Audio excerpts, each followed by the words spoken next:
Баршаңызға сәлем. Бүгін сіздермен Milka десертін дайындаймыз. Бұл десертті трайфл деп те атайды.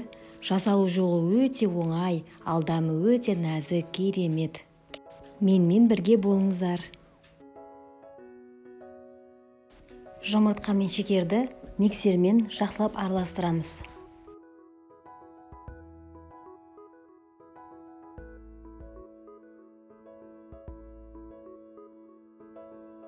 Үстіне ұн, какао қопсытқышты қосып араластырамыз.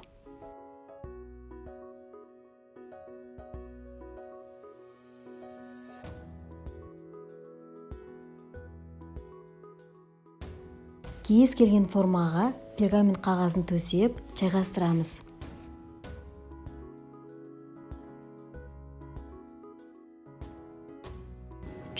градуста қызып тұрған духовкада 20-25 минут пісіріп аламыз.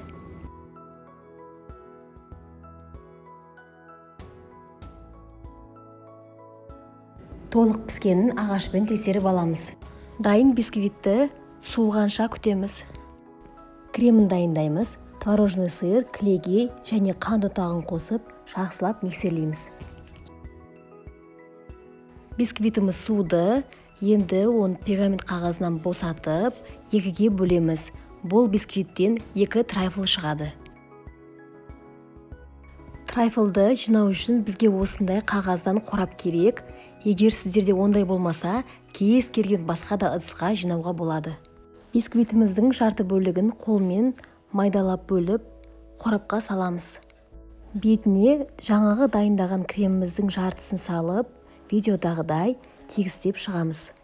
Сосын барып тоңазытқышқа жарты сағатқа қойып қоямыз. Жарты сағаттан соң бетіне шоколадтан ганаш құямыз. Ганаш дайындау үшін шоколадқа пісте майды қосып, микротолқынды пеште қыздырып, ертіп, араластырып алдым. Трайфлдың бетіне кез келген жеміс-жидек немесе жаңғақпен қалауларыңызша әсемдесеңіздер болады.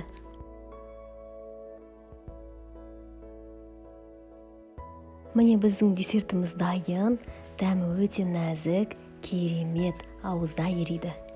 Көргендеріңіздей, жасалу жолы өте оңай, міндетті түрде жасап көріңіздер. Назарларыңызға рахмет.